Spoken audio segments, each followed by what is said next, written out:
clouds and your names will vanish into ash. Remember Reamer I. Remember what silence hides. Then the comms fell quiet. The galaxy listened, and the galaxy remembered.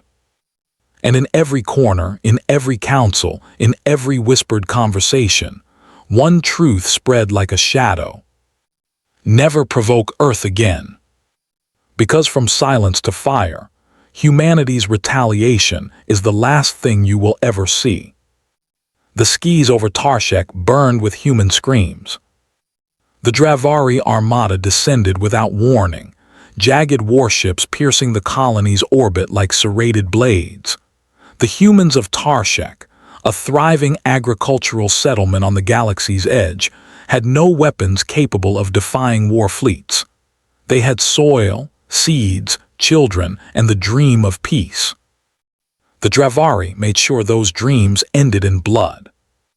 Plasma fire rained down like a storm of judgment, silos and homes reduced to molten craters. The colony's planetary governor broadcast desperate pleas across the void. "We are civilians. We are under attack. We surrender, please stop." The invaders silenced her by vaporizing the entire council dome mid-transmission. The Dravari commander, High Talon Vakar, watched the destruction from his command throne. His wings flexed with satisfaction as human bodies burned in their streets. To him, this was not war. This was cleansing. "Pathetic," he spat, his voice cutting across the bridge. "This is the price of trespassing on our claimed stars. Let Earth hear the silence of their lost colony. Let them weep and remain still." The laughter of his officers echoed through the bridge as the colony's last habitats were annihilated, leaving only drifting ash and fractured stone. To the Dravari, it was a glorious hunt, a strike to remind the galaxy that humans were fragile prey, not predators. But Vakar did not know the truth. The silence he believed he had given Earth would not last. The mockery of predators. In the weeks that followed, the Dravari Empire rejoiced. Across their sectors, feasts and war chants celebrated the humbling of Earth's weak kin. Their propaganda networks broadcast footage of burning settlements, twisting the suffering into spectacle. "This is humanity," one Dravari orator bellowed before a crowd of thousands. "They are soft. They plant crops where we claim dominion. They plead for peace while we sharpen our talons. They will not strike back. They cannot." The Empire's nobles sneered at the thought of retaliation. Humanity, in their eyes, was a civilization of words and treaties, not fleets and fire. They mocked Earth, council of diplomats, as little more than cowards hiding behind parchment and laws. To them, silence was proof. Silence was weakness. Silence was the sound of a people too afraid to bleed their enemies.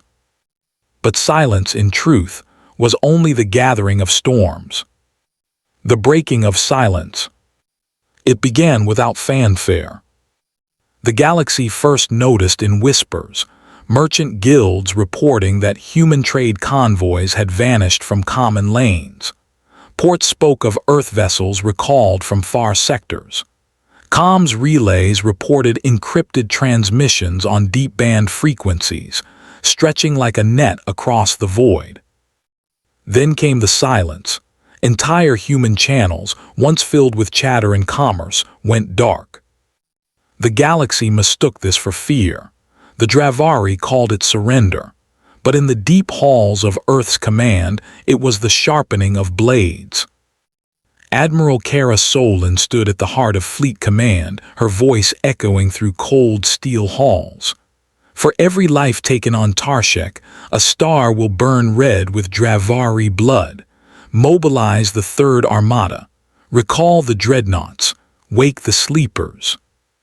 The order passed in silence, but its weight thundered across Earth's fleets. Then the fire began. Human dreadnoughts emerged from slipspace, their silhouettes vast enough to eclipse entire moons. War carriers opened like steel hives, releasing wings of blackened strike craft. Planetary engines roared awake, titanic weapons designed not for defense, but extinction. The galaxy trembled as Earth's silence cracked, and the first words spoken were not pleas. They were a warning. Across every Dravari frequency, a single transmission pierced through. You drew first blood, now the fire comes. The flood of fire. The retaliation began on the edge of Dravari space. A border world, Velkaris Prime, basked in complacency. Its defenses were light, for who would dare assault Dravari dominion? The human fleet arrived without warning. From the void, ships the size of cities cut across the black. Human dreadnoughts turned their cannons toward the surface, and with a single command, Velkaris Prime's night turned to unending day. Orbital fire burned oceans to vapor. Fortress cities, once thought indestructible, were reduced to nothing but craters of glass. The planetary shield collapsed in hours, its defenders screaming for reinforcements that never came. The Dravari, who once mocked humanity's softness, died beneath storms of tungsten and plasma. But humanity did not stop. One world fell, then another. In less than a month, 5 Dravari colonies were reduced to silence. Their survivors were not enslaved or conquered. They were erased. The humans did not parley. They did not claim territory. They delivered annihilation with a precision colder than vengeance, like executioners carrying out a sentence. The firestorm unleashed. The Dravari Council convened in panic, their grand chamber echoing with arguments. This is not possible. Their fleets were scattered, their strength divided. They strike like a predator long in waiting. Why did we not see this? But even as they argued, their comms were flooded with reports. Human fleets advancing, supply routes obliterated, strongholds falling like sand before tidal waves. Then came the stories. Entire suns dimming as human weapons devoured their orbiting stations. Moons cracked apart to deny them as forward bases. Legions of human marines landing like storms of iron, moving with ruthless silence as they cut down garrisons twice their number. One captured Dravari officer, trembling and broken, whispered only this. They did not fight like prey. They fought like death itself had taken form. The climax of retribution. The decisive blow came at Gerak, the jewel of the Dravari Empire.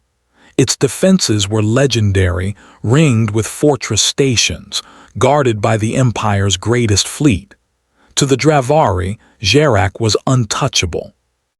But to humanity, it was the throne of their enemy, and thrones are meant to fall. The human armada emerged in numbers so vast they blotted out the stars. Millions across the galaxy watched in terror as the battle broadcast crackled through illicit channels. The Dravari fleet charged with a roar of pride, only to break upon human firepower like waves against a cliff. Their ships, once predators of the stars, were ripped apart in volleys that lit the void with white fury. Dreadnoughts carved paths through their defenses, their cannons like the fists of gods. Human strike craft swarmed the battlefield in perfect silence, their coordinated assaults turning proud Dravari cruisers into burning husks. Then the dreadnought Erebus moved into range. Its primary weapon, the solar spear, ignited, a beam so vast it seemed to split the heavens themselves. With one strike, Gerak's central defense station disintegrated, its fragments raining down upon the capital below. Panic consumed the Empire's heart. Their proud city, with spires that had stood for centuries, was engulfed in fire as human marines descended like judgment. No negotiations. No demands. Only retribution. the ashes of arrogance. When the firestorm ended, silence once more spread across the galaxy. But this silence was different. It was not the quiet of weakness. It was the suffocating silence of fear. The Dravari Empire was shattered. Of its proud fleet, only fragments remained, limping in exile. Their capital lay in ruins, their banners trampled into ash. Survivors spoke in whispers, terrified even to utter the word human. To provoke Earth was no longer seen as folly. It was seen as suicide. High Talon Vakar, the commander who had once laughed as Tarshek burned, was captured alive. Humanity did not execute him in fury. Instead, they placed him in silence, sealed in an unlit chamber, his only companion the endless echo of his own breathing. To the Dravari, it was a punishment worse than death. Across the stars, alien councils reconsidered their ambitions. The lesson was carved into the memory of civilizations. Earth's silence is not weakness. It is the drawing of breath before the fire. The final whisper. In the aftermath, humanity spoke little. Their fleets withdrew from conquered sectors, leaving behind not dominion but ruins. They claimed no thrones, demanded no tribute. They needed none. For the galaxy now understood a truth that would echo for millennia. Humanity's patience is vast, but not infinite. Their silence is heavy, but not eternal. And when broken, their vengeance is fire. Whispers spread from world to world, carried in fear across trade routes and whispered in the halls of kings. Never provoke Earth again. The Dravari had wanted silence. They had given blood. But in return, humanity had shown them the fire. The retaliation they never saw coming.